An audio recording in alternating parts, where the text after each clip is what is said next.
Olá amigos, sou Luiz Hu e vamos começar falando agora sobre o domínio da luz. É um período da humanidade de 1260 anos que correspondem a vamos ver aqui, 3 dias e meio, né, onde Jesus programa a sua vinda e a vinda do Evangelho na Terra. Né? Ele enviou mensageiros 6 séculos antes e 6 séculos depois. O Espírito Emmanuel, no livro A Caminho da Luz, ele nos faz esta revelação, que durante este grande período, que foram 12 séculos aproximadamente, né, nós tivemos a vinda do Evangelho à Terra. E olhem que detalhe, no momento mais luminoso da Terra, o máximo período da luz, entre o ano 650 e os 610 depois de Cristo, Jesus está aqui no meio, justamente os 60 anos mais luminosos correspondem ao ano 50 a.C. e 10 depois de Cristo. Isto coincide com a vinda de Jesus à Terra. Seria o dia segundo. Muito bem, vocês podem perguntar de onde saem esses 3 dias, essas datas. Essas datas são o Espírito Emmanuel que nos passa.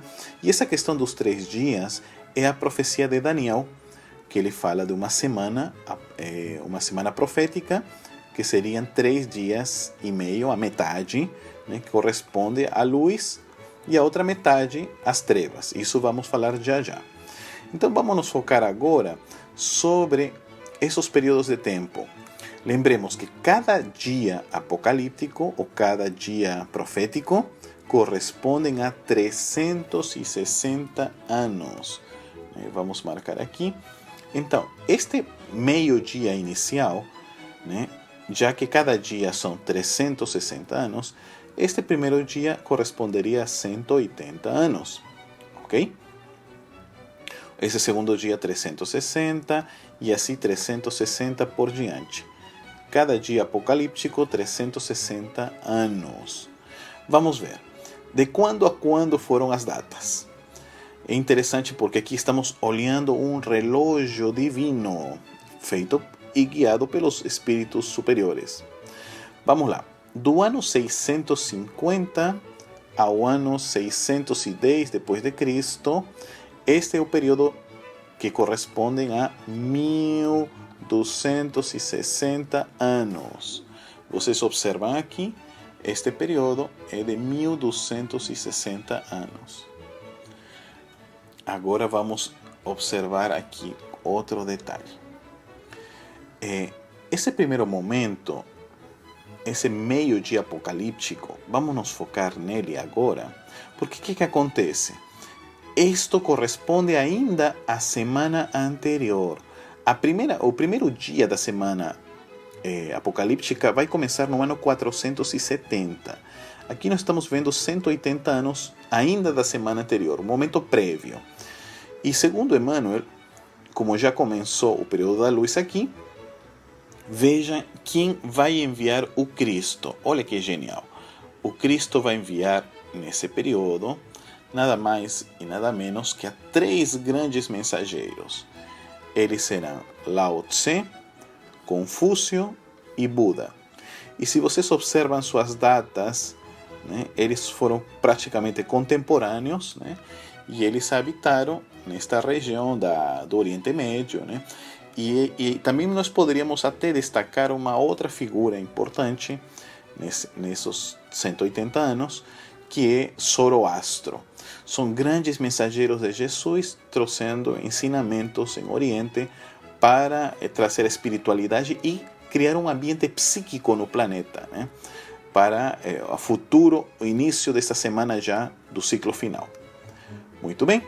Então, vamos agora falar sobre os dias apocalípticos, né? Os dias apocalípticos é interessante. Vamos falar do primeiro dia. O primeiro dia apocalíptico, vou dar uma aproximação aqui. Ok. O primeiro dia apocalíptico é do ano 470 a.C. até o ano 110 a.C. são 360 anos que nós temos esse primeiro dia apocalíptico. Vejam o que fala no Apocalipse. A visão de João é tão incrível, porque ele vê em figuras, ou lhe é mostrado em figuras, hoje chamaríamos de ideoplastia, né? Como se referiu a este primeiro período de tempo. Diz assim: esse período é chamado do cavalo branco. Muitas pessoas às vezes pensam que é uma pessoa, um ser, um exército. Não, se referia a um período de tempo. Lembrando sempre que cada período de tempo são 360 anos. Vamos lá. O cavalo branco. Seu cavaleiro tinha um arco. Okay? Está vendo aqui o arco. E deram-lhe uma coroa. Okay? E saiu vitorioso para vencer ainda mais. Este cavaleiro branco representa este período de tempo. O que aconteceu nesse período de tempo? Vamos ver aqui. Outro detalhe que eu fico sempre impressionado com a sabedoria de Emmanuel. Na hora de escrever o livro A Caminho da Luz, Emmanuel destina 2 capítulos, observam aqui, do livro para cada um dos períodos. Emmanuel, em outras palavras, desvenda o mistério do Apocalipse. Destina já 2 capítulos para nós entender perfeitamente o que foi que aconteceu a cada um dos dias. Para este momento prévio, Emmanuel chamou das grandes religiões do passado. O primeiro dia, corresponde ao capítulo 10 e o 11, Grécia e a missão de Sócrates e Roma. No livro Caminho da Luz, esse período corresponde à vinda de grandes mensageiros de Jesus em Ocidente. Lembremos que os outros tinham vindo aqui em Oriente. Agora vem Ocidente preparando o dia segundo, que é aqui que vem Jesus, né? Vamos lá. Sócrates, deixando as mais belas virtudes como precursor dos princípios cristãos, junto com espíritos sábios, filósofos e artistas no chamado século de Péricles, na antiga Atenas, entre o 539 e 338. Este é o século de Péricles, né? Que justamente corresponde ao período do cavalo branco ou o primeiro dia apocalíptico, né? E olha um detalhe que parece coincidência, mas não é. O primeiro dia apocalíptico começa no ano 470. E olhem quando foi que Sócrates encarna? No ano 469. Justamente assim que começa o primeiro dia apocalíptico, Sócrates encarna. Já era momento para ele, e não somente ele, né, o maior sábio da Grécia Antiga e talvez de todos os tempos, né? Segundo Emmanuel, o espírito mais luminoso que já pisou o planeta, Sócrates, depois de Jesus. Que coisa, né? Ele vem justo para abrir o primeiro dia apocalíptico. Vamos lá.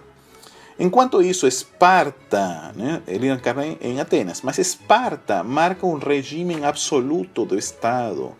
No futuro, Esparta vai ser, segundo o livro A Caminho da Luz, esses espíritos espartanos, no futuro, na Segunda Guerra Mundial, será a futura Alemanha e Rússia com regimes totalitários, né? O Estado manda em tudo. Enquanto Atenas vai ser o berço da democracia. O futuro reencarna na França, na Inglaterra e amanhã, depois, nas Américas e Estados Unidos. Ok? Interessante isto, a revelação de Emmanuel, até para nós entender um pouquinho sobre esta questão política que hoje estamos vivenciando, espartanos, atenienses, que ao mesmo tempo são indo-europeus, capelinos. Então, esses conceitos de Estado absoluto ou democracia são conceitos capelinos. Olha que legal. Mas vamos mais falar de outro item. Jesus projeta também a fundação de Roma, o surgimento de Roma, né? Nós vemos aqui a loba, né? Rômulo e Remo, né? A constituição de Roma, a família romana constitui-se o respeito à mulher, a compreensão nos deveres do homem, os primeiros direitos, né? Mas, infelizmente, todos os olhos de Jesus foram colocados para Roma, que iniciou com os povos etruscos, né, que chegaram de Cartago para a Península Itálica. Infelizmente, o império empreende conquistas no mundo, assumindo graves responsabilidades. A tarefa abençoada que era para Roma, né, constituir-se a sede, a base, né, da cultura ocidental, lógico que pegaram dos gregos, né, mas eles começaram a fazer guerras e que não era isto o projeto superior. Mas vamos ver, mesmo assim, já estamos finalizando o nosso dia primeiro, lembrando sempre que é do ano 470 ao ano 110 depois de Cristo. O destaque está em Sócrates e a prévia do cristianismo. Ok? Agora vamos continuar com o dia segundo. Muito bem. O segundo dia vai do ano 110 a.C. até o ano 250 depois de Cristo. Estamos falando de um período de 360 anos. 360 anos, né? E nesse momento é que Jesus vai vir à Terra. Como é que chama esses 360 anos, esse segundo dia de Daniel? Como é que chama o João no seu Apocalipse?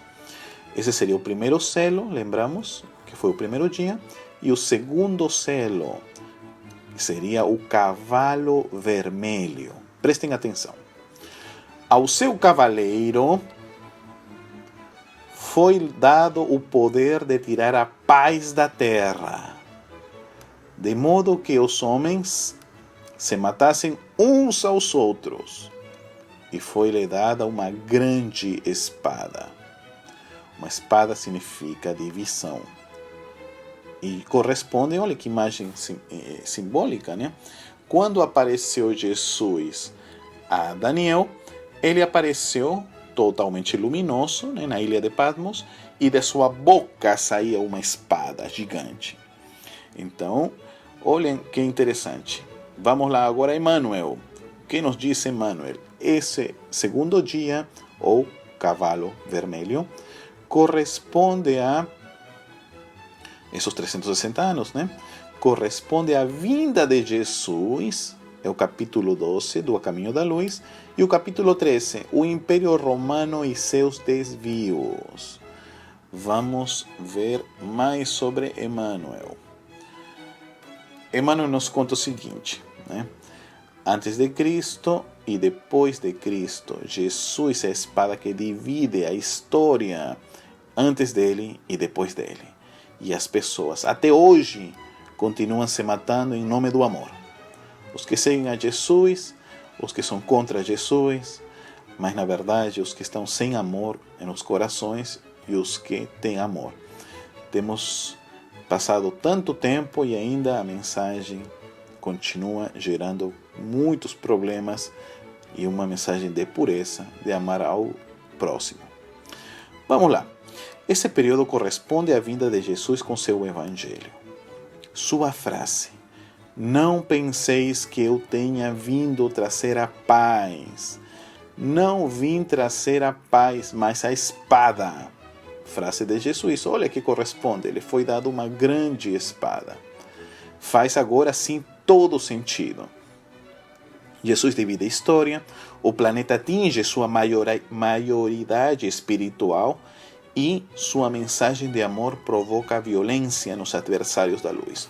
Todos os espíritos que não gostam da luz vão se juntar para destruir a cristandade, a mensagem do Cristo, deturpar sua mensagem tão bela e tornar uma mensagem violenta, a mensagem do amor. E agora nós vamos observar um detalhe bem interessante, né? É que justamente é no período do meio, né, que Jesus vem, né, e agora sim, a Terra chegou à sua maioridade, maioria da idade, né? É o que Emmanuel chama, finalmente estamos maduros, finalmente no planeta já nós contamos com um grupo de humanos que pode entender um pouquinho a mensagem do Cristo, pelo menos no coração e intelectualmente. Entender que para tudo o que vale é a lei do amor. Jesus veio a trazer à Terra o amor, e nós já temos na Terra um grupinho de humanos, não muito, mas já um grupinho que pode entender que o amor é a maior força do universo e, acima de tudo, vale a pena amar. Finalmente a Terra vai receber o Evangelho, e por mais 6 séculos, já passaram-se 6 séculos até aqui, e por mais 6 séculos nós continuaremos recebendo estes mensageiros. Muito bem, meus amigos. Então, com isto, Jesus cumpre todas as profecias de Israel, tudo que estava predito, a vinda do Messias, a vinda da luz para a terra, o que Daniel já tinha previsto também, a vinda da luz para nosso planeta. O alto previa que Roma orientasse a união dos povos, mas o império mergulhou na corrupção. Olha como é interessante. O projeto do Cristo envolvia Roma, já que era a nação mais desenvolvida, mais civilizada do mundo. O restante eram os famosos povos bárbaros. Mas Roma, que era para orientar a união dos povos, já começaram um trabalho solidário com todos os outros povos? Não. Roma foi entrar em um processo de corrupção, em todo tipo de moralidade, em todo tipo de estruturas políticas, e lembremos aí Calígula, Nerón e outros tantos que chegaram. Outro detalhe também interessante nesse período é Júlio César. Júlio César deveria expandir a cultura, mas seus atos originaram sofrimento. Seu orgulho tomou a Júlio César. Aqui, Júlio César, neste momento, ele foi, no primeiro dia apocalíptico, Júlio César foi Alexandre. E Alexandre, o Grande, ele levou o pensamento de Sócrates, de grego, macedônio, ele era macedônio, ele levou o pensamento de Sócrates, logo Platão, logo Aristóteles, ok? Muito bem. Ele foi discípulo de Aristóteles, então Alexandre, que é o Júlio César reencarnado, ok? Alexandre o Grande, ele devia ter levado o pensamento grego para todo mundo conhecido. Essa era a tarefa de Alexandre. Mas também o orgulho pegou nele. Ele foi tentar lutar contra a Índia e aí não era nada disso do projeto. Por isso que logo ele desencarna. E com Júlio César, ele começou o projeto de unir os povos, porque qual era a missão dele? Outra informação riquíssima que nós temos com Emmanuel. A missão do Júlio César estava em unir os povos, expandir a cultura, para criar a base, a cristandade, trazer o latim, o idioma latim, para que quando o Evangelho chegue, rapidamente seja divulgada a mensagem do Cristo, unindo os povos. Mas tem um fato que se acontece, não será diretamente com Júlio César, mas sim com seu sobrinho, Caio Augusto César também, que ele vai instaurar um momento único em nosso planeta, conhecido como a Pax Romana. Nós vamos ver que a Terra, durante todos esses séculos, viveu em guerra, mas com a chegada de Caio Augusto César, vai ser instaurado um período de tempo na Terra, entre o ano 27 a.C. e um pouquinho depois, onde é chamada a Pax Romana. O que quer dizer? Pela primeira vez na Terra vamos ter um período de paz. E os historiadores não sabem por quê. Sempre guerra. Finalmente, vamos dar uma pausa para a paz. Quem era que estava por trás? Era a influência magnética de Jesus nos corações. Chega de conflitos. O Império Romano deu uma pausa justamente antes da vinda de Jesus, uns 20, 30 anos, que coincide com o período máximo daqui do nosso mapa. Nesse período máximo é que chega a Pax Romana. Olhem, não é coincidência, não tem nada de por acaso, tudo programado. Muito bem, vamos voltar aqui. Então, Júlio César tinha que expandir a cultura. Logo depois de que Jesus traz o Evangelho, a boa nova, principalmente as bem-aventuranças, as 10, né? Sentenças de amar, ser misericordioso, ser puro de coração, caridoso, pacífico. Logo surgem as primeiras igrejas e Paulo de Tarso universaliza o cristianismo. E graças ao trabalho de Paulo de Tarso, é que a cristandade começa a se expandir e aí vemos as primeiras casas do caminho e o cristianismo primitivo começa a ganhar novos horizontes, as pessoas começam a conhecer a vinda do Messias, a mensagem do amor e a cristandade começa a se expandir. Muito bem? Então terminamos nosso segundo dia. Agora vamos falar do terceiro dia, tá, gente? Terceiro dia apocalíptico. Que nos repara esse terceiro dia? Esse dia vem do ano 250 a.C. até o ano 610 depois de Cristo. Olhem como descreve esse terceiro dia. Né? Lembremos que o último dia é o último dia da luz e já está prévio a iniciar o período das trevas. Ok? Então vamos ver o que nos fala a visão de João. João descreve como o cavalo preto. Seu cavaleiro tinha na mão uma balança. Uma balança. Eu ouvi uma voz. 1 quilo de trigo. 1 quilo de trigo por um dia de trabalho. 3 quilos de cevada por um dia de trabalho. 3 dias de cevada por um dia de trabalho. Não prejudiqueis o azeite e o vinho. Olhem o detalhe. O que poderia significar isto? 1 quilo, 3 quilos, o que é isto? Emmanuel dá a dica, olhem só. Corresponde ao capítulo 14 e capítulo 15, a edificação cristã e a evolução do cristianismo. E sabem o que acontece, meus amigos? Como estamos falando de períodos de tempo, a gente tem que entender que estamos falando de um período de tempo é de um jeito, de trigo, trabalho, e 3 períodos de tempo de cevada. Ok? Um período de tempo vai ser diferente de 3 períodos de tempo. E aqui um cálculo é muito simples, muito simples. Vamos chegar a este cálculo. Vamos mostrar aqui. Se o tempo geral é 360 anos, e são um período e 3 períodos, em total são 4 períodos, 360 entre 4 dá 90. Então, um período de tempo, 90 anos, nós tivemos o cristianismo puro. Né? E logo, fazemos a resta, 360 por 3, 270. Os próximos 270 anos, o cristianismo começa a ser desviado. Então, esse período de 360 anos corresponde à divisão entre cristianismo puro, né, e o cristianismo desviado, o primitivo do desviado. Esse cálculo é muito simples, aqui está, né, 3/4 e 1/4. Muito bem, e vamos ver os fatos que aconteceram realmente. Né? Lembremos que estamos, em que data estamos? Do ano 250, né, até o 340. Porque se a gente faz um cálculo simples, 250 mais 90 anos é igual a 340. Até o ano 340 ainda se viveu a parte linda do cristianismo puro. Mas do 340 e um pouquinho antes, um pouquinho depois, ok?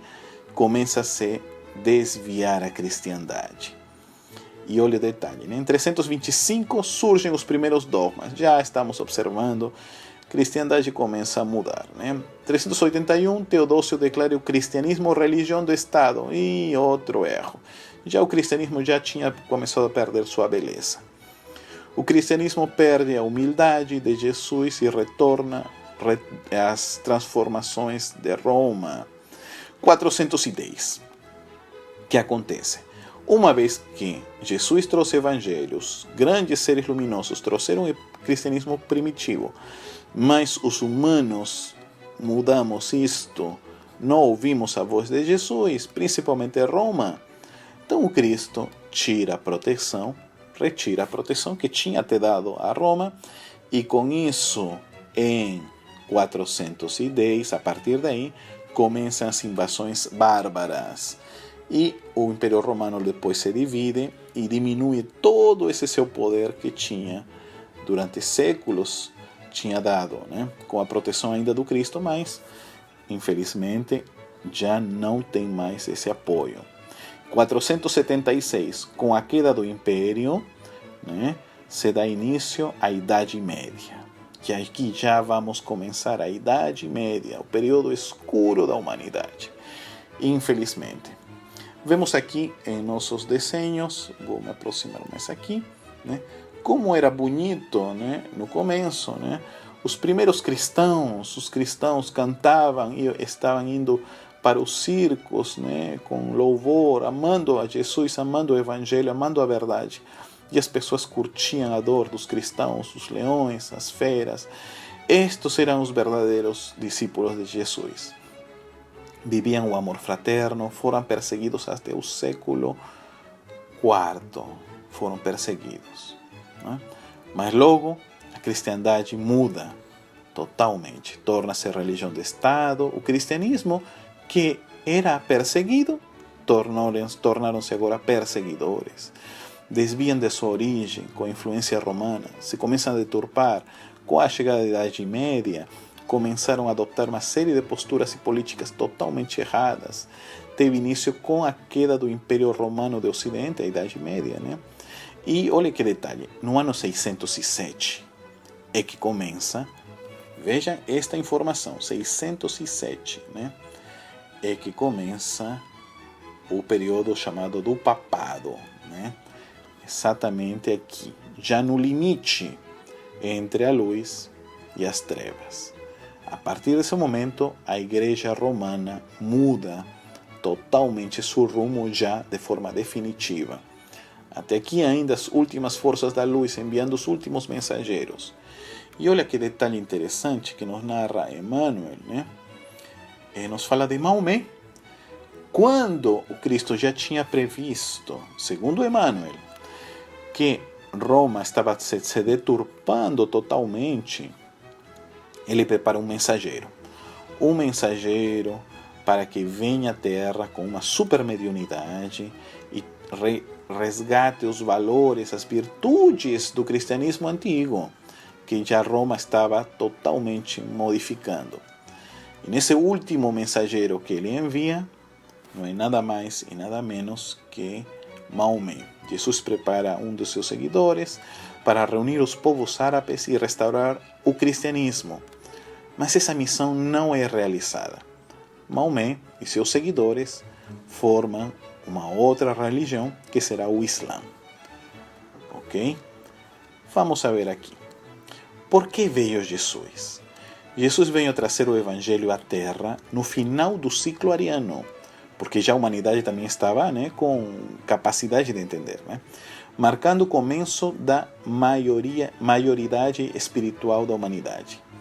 Com sua exemplificação divina, entregou o código da fraternidade e do amor a todos os corações. Ele encarnou nos 60 anos mais luminosos da Terra, como vimos antes, né, entre o ano 50 e 10 depois de Cristo. Nesse período surge a Pax Romana, período de paz no Império. Sua vinda na manjedoura serve como lição inicial para dizer que a humildade representa a chave de todas as virtudes. A boa nova, boa notícia para quem siga o caminho do amor, é um divisor de águas, realmente essa espada que divide, né? O antes e o depois, antes do amor e depois do amor. Serve de guia de conduta para a humanidade viver em harmonia, preparando-se para o futuro mundo de regeneração. A boa nova. As bem-aventuranças de Jesus, o Cordeiro de Deus, que pregou no Sermão da Montanha, são os ensinamentos do Código de Conduta Espiritual para todos os povos da Terra. Meus amigos, a vinda de Jesus, justo nesse momento tão luminoso, né? Ele vem trazer para todo o planeta uma mensagem, um código que pode ser utilizado por qualquer um, independente da cor, tamanho, raça, lugar, data, idade, nada. Todo mundo pode usar o seu código, que está baseado na lei do amor. O amor ao semelhante, ao próximo e até aquele que não te ama. Isto é a mensagem do Cristo. E essa mensagem de amor tem gerado todo tipo de confusão, perseguições em todos estes tempos. Mas, novamente, o Evangelho está voltando ao planeta, meus amigos. E assim, depois de ter visto nossas ilustrações, já a gente tem uma ideia melhor de como era a visão de João, né? O que ele tinha visto, e graças a Emmanuel nós temos essa limpeza, né? Essa claridade, né? Era a vinda de Jesus à Terra, nesse período, todo este período, né? Era a vinda de Jesus à Terra, era meio-dia, era o primeiro dia com Sócrates e os prévios do cristianismo, segundo dia já a vinda de Jesus e os primeiros cristãos, terceiro dia era exatamente o momento em que o cristianismo começa a se deturpar, né? Ainda tinha laços luminosos, mas infelizmente os cristãos ainda não estávamos preparados. Um período de tempo até bonito, mas depois 3 períodos de tempo onde as trevas começaram já a tomar força, porque a partir do 607, com o surgimento da Igreja de Roma, o domínio da treva será grande. E nós vamos ver agora, no próximo capítulo, como as trevas vão fazer de tudo as trevas, para deturpar a mensagem do Cristo. Vão fazer do emblema do amor, da paz, em signos de guerra e signos de ódio. Muito bem, meus amigos. Muito obrigado e nos vemos na nossa próxima videoaula. Um abraço, seu amigo Luiz Rum.